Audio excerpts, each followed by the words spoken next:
me parece que a gente pode pensar o independente no Brasil como qualquer independente em relação a que alguém seria dependente ou independente. Então tem a dependência do apoio do Estado, que é um tipo de dependência, entre aspas, né?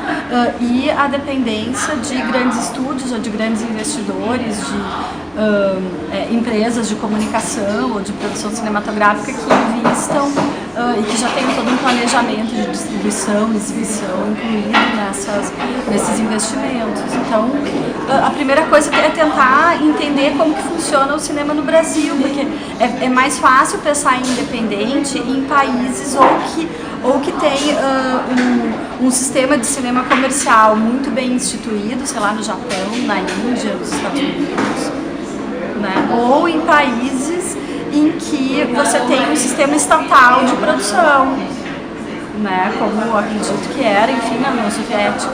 Não posso botar acredito que era. Não pode, não tem problema. O que eu ia te perguntar então, em seguida, assim, então, você poderia dar um exemplo de um filme independente brasileiro contemporâneo e de um que não seria muito apropriado? Assim? Então é complicadíssimo, porque se a gente pega assim, cineastas que são independentes ou tratados como independentes porque eles têm uma plataforma muito própria e trabalham em coletivos, ao mesmo tempo muitas vezes os filmes deles têm apoio do Estado, né? Em compensação, um cinema como o cinema espírita recente, grande parte dos filmes são investidores privados que não estão nem em busca do apoio do Estado, nem tem nenhum acordo prévio com grandes distribuidoras ou com grandes empresas e que tem um cinema de altíssimo lucro, por exemplo, e eles, sob qualquer aspecto, O Nosso Lar é um filme em grande parte independente. Eu acho que ele só teve dinheiro do Estado no final, na produção, só que eu não estou com esses dados aqui. Mas tu entende? Entendi, mas O Nosso Lar é da Globo Filmes. Não, O Nosso Lar não, é o Chico Xavier que é Globo Filmes, O Nosso Lar não é. Tá. E nem o Chico Xavier, na verdade, é Globo Filmes, é parceria da Globo Filmes. Mas é porque ele é com a Léri B, do Daniel Filho. Então, por isso... Não, mas hoje quando a gente fala de cinema independente, assim, o que a gente define como antítese seria um cinema do Daniel Filho, não do Guel Arraes, do Daniel Filho. Então tu tá vendo como o cinema do centro, a Globo Filmes, que tem o estúdio e é dependente do dinheiro de edital. Não sei, eu tô querendo raciocinar assim, a respeito de o que definiria hoje um cineasta independente no Brasil, ou se simplesmente não pode chamar nenhum cineasta brasileiro de independente, porque todos são. É que mesmo no mercado de Hollywood, por exemplo, tu não tem mais os grandes estúdios que vão dar nome ao cinema independente. Hoje são produtores independentes que vendem projetos para os estúdios. Isso começa nos anos 60, então é difícil pensar, porque me parece que tem uma dependência muito grande do dinheiro do Estado, de renúncia fiscal, né, que acaba sendo um investimento indireto do Estado. E isso me parece uma dependência de uma parte, ou da maior parte do cinema brasileiro.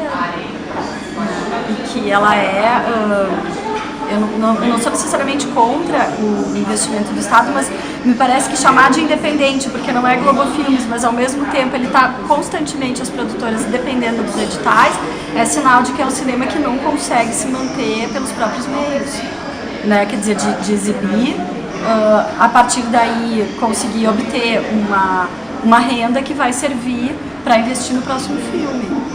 Não. Então acho que o cinema independente típico no Brasil é o cinema da boca do lixo dos anos 70. Né? Que aí era dinheiro privado, retorno que voltava para essas pequenas produtoras privadas que reinvestiam no filme seguinte. Então aqui a gente tem filme independente, ou aqueles faroestes feitos no interior de São Paulo nos anos 50. Juntavam alguns cotistas que colocavam dinheiro no filme, depois conseguiam distribuir o filme com o lucro, se fosse possível se fazer outro filme e tal. Né? Então acho que aqui no Brasil a gente tem hoje em dia também, porque barateou muito o acesso e a qualidade das câmeras, dos computadores, dos recursos de edição, muita gente consegue fazer um filme com os próprios meios, mas essas pessoas não estão conseguindo o retorno desse investimento, a não ser que ganhem, por exemplo, um prêmio em festival, alguma coisa assim.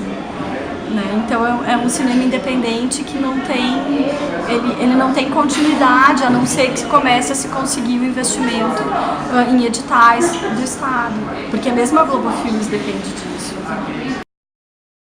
A trilogia do Rodrigo Aragão no Espírito Santo, em Guarapari, são 3 longas, o Mangue Negro, A Noite dos Chupacabras e o Mar Negro, que são filmes feitos com dinheiro de um investidor privado e com a colaboração dos amigos, e esses filmes eles tiveram uma circulação que passou por festivais internacionais, chegou a entrar na TV a cabo, foi distribuído para outros países em DVD, então são filmes que tiveram alguma inserção no mercado, digamos no mercado profissional e não no mercado amador, né? Porque o cinema amador hoje ele tem não sei se é exatamente um mercado, mas ele tem um espaço de exibição em várias pequenas mostras e tal, ou grandes mostras como a Mostra do Filme Livre, mas os filmes do Rodrigo Aragão conseguiram entrar num circuito mais profissionalizado e que não tem nem o investimento de uma grande empresa de mídia, nem recurso do Estado. Então esse seria uma trilogia